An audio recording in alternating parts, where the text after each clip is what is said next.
Thank you. Congressman Hinchey. Thank you, Madam Chairman. Chairman Bernanke, thank you very much. You have a very interesting job, and it's fascinating because of the set of circumstances that are existing now currently that you have to deal with. And among all the things that you have to deal with, the organization of the monetary policy of this country is the critical issue that has to be engaged in. One of the things that we're all confronting, of course, is this huge national debt. And it's important to recognize what the occasions caused that huge national debt. Primarily the illicit, unjustified invasion into Iraq and the hundreds of billions of dollars that have been spent there and now continue to be spent there, hopefully will be ended shortly. The tax reduction for the wealthiest people in this country, which has now brought about the greatest concentration of wealth in the hands of 1% of the population since we've seen since 1929. And, of course, the dramatic drop in the income of virtually everyone else across this country, most of the working people, almost all of the working people across this country, and other things like the inability to negotiate the price of prescription drugs in the context of Medicare, which is jeopardizing the future of Medicare. All of these things are critically important, and I hope that you will make a contribution to our working with them. The tax cut expires the end of this year, but all these other things that we have to deal with are critically important, and one of the most important aspects of them is just to understand what they're all about and how they came about.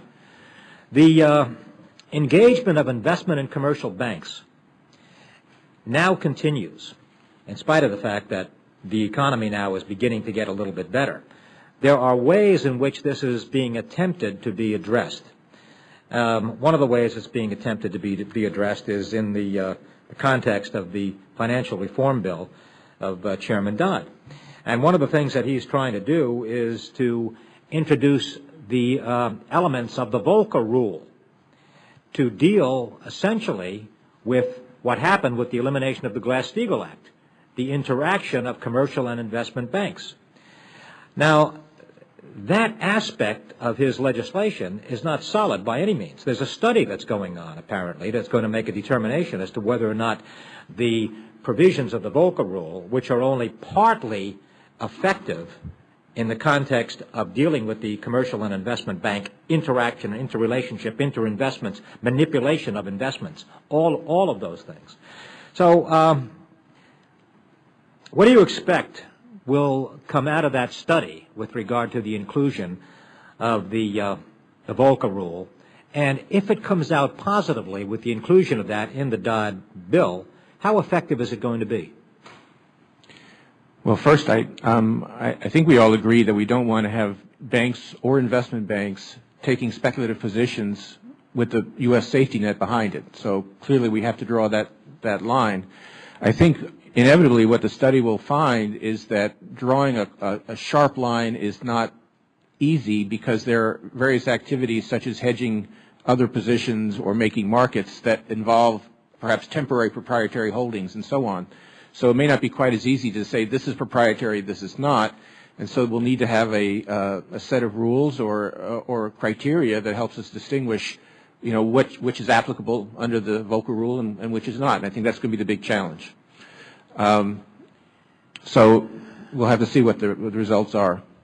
And there's going to be opposition to making that clear decision. There's no question about that. And that opposition is going to come as a result of the huge amount of income that is generated in the process of the interaction of this situation. So this is something that's got to be brought about effectively. Now, you know, I mean, we could do something simple like bringing back something like the Glass-Steagall Act and separating those banks and eliminating the conflict of this kind of investment. And it would seem to me that that would be something that would be very effective.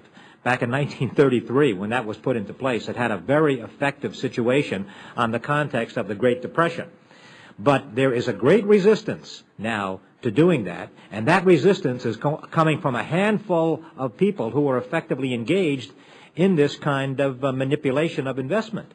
So I wonder if you can tell us a little bit more about what you think should happen here, and if there's any way in which your operation and this Congress can be engaged more effectively in bringing about a more open and honest way in which this banking situation is engaged and the elimination of this manipulation that has been one of the major causes of this deep recession that we're experiencing.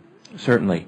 I don't think Glass-Steagall by itself would solve our problems because we had commercial banks losing money on regular loans and we had investment banks losing money on speculative securities trades. So separating that, wouldn't have saved Lehman Brothers, and it wouldn't have protected a number of the banks that had But if I problems. can interrupt you just a second, I mean, some of that elimination had occurred prior to the elimination of that complete legislation in 1999.